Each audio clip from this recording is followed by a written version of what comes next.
Dave Burkett came out with his Lions depth chart today. It seems like the beat writers, they get the draft results and then they go with the depth chart.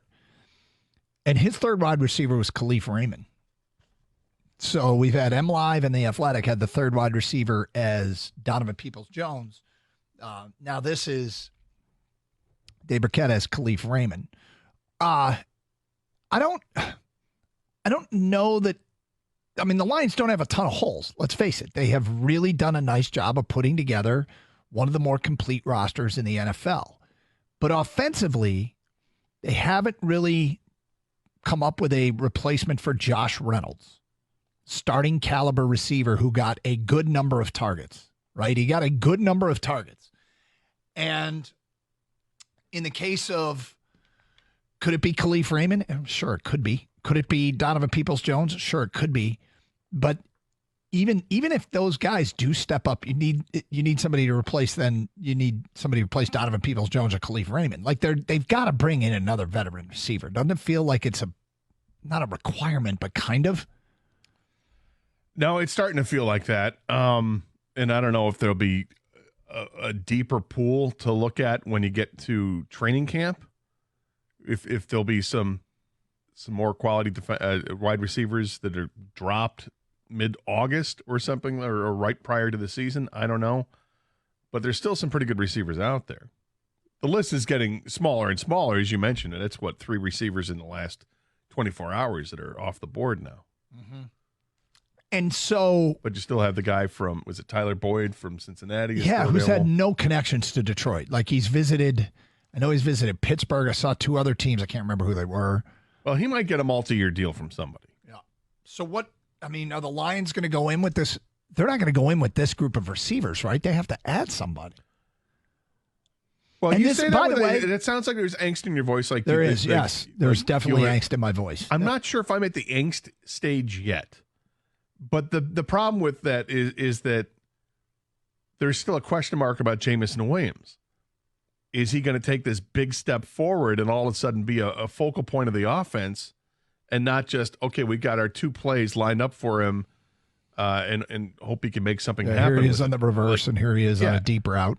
Or is he going to be – they started to do it a little bit at the end of the season last year, dragging him across the field on these crossing routes and hitting him in stride where he would turn a 7-yard gain into a 30-yard gain. That was a lot of fun. And when you're at the game live, and I know a lot of people when they're at the game at the stadium at Ford Field, that they train their eyes on J-Mo when he's on the field. Oh, yeah. And you're watching him run that route and seeing, oh, my God, look at the separation. It's there. Hit him, Goff. And is this going to become a more of the norm? And if that's the case, then they don't need necessarily to go out and get another wide receiver. Maybe not, but I think everybody would be more comfortable with one more veteran.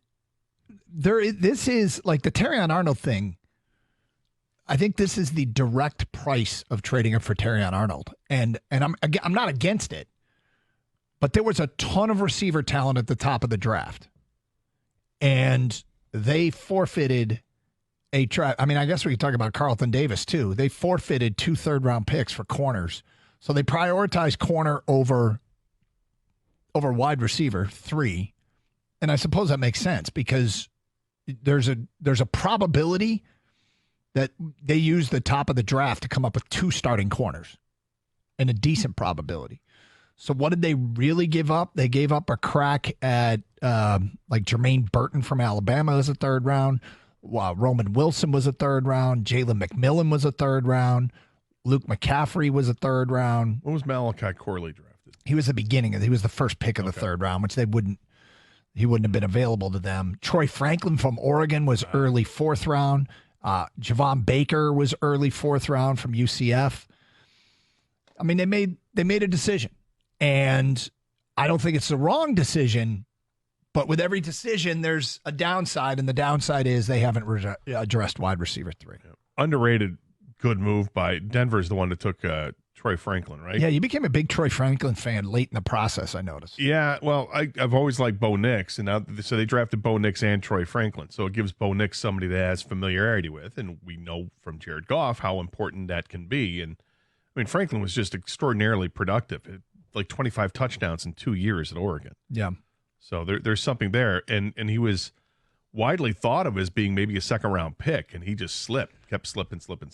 Yeah. All right, so when it's all said and done, do you think they take this crew of receivers into the season, or do you think they make a move? My gut tells me they're going to make a move, but I'm not sure they need to, because you're looking at a group of DPJ, Khalif Raymond, a healthy Antoine Green, last year's draft pick, and then they brought in Isaiah Washington from Illinois, who was sneaky productive the last 2 seasons at Illinois, where he caught 164 passes in 2 years.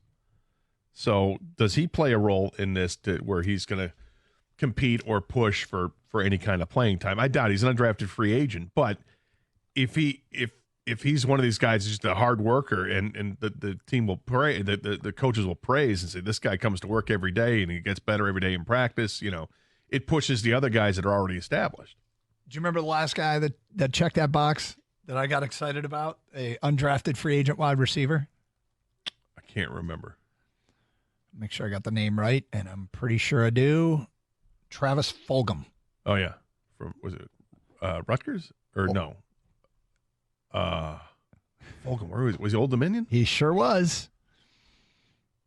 And he was most part inconsequential for the Lions. Wow. He showed a flash. Yeah. Good size. Yep. And that was in the wake of trying to Is he the same make guy? up for the loss of the other receiver. Is he the same receiver who had a great 3-game stretch with the Eagles or something Yes. weird? Yes, he went to Philly and he killed it.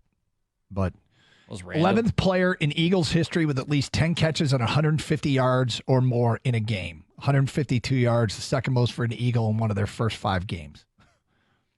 I think he went to the Pack after that too, right? And didn't do anything. Well, there? he's been with Detroit, Philly, and Denver. I don't think he got into a game with the Packers. Well, one thing about the Lions receiving core is I'm a big believer in JMO, but the truth is he hasn't proved that he can play more than how many games or in his career yet, because it's been cut short because of the gambling. And unfortunately, if something happens again, you lose him for the year, and then you're down to St. Brown and Leaf and DPJ and Antoine Green and Traquan Smith. This isn't exactly a who's who of receivers. To be clear and to be fair, every team has a blind spot, and that's emerging as this one of this. They have very little margin for error when it comes to injury and a player that maybe doesn't take that next step. They need JMO to take that next step. And it seems like it is a risk worth taking. He shows a ton of promise. Now, the good thing is not every team has a tight end like Laporta, though. That's true. Or a running back like Gibbs that can catch the ball. Yep. So those are a couple things you can lean on a little bit more.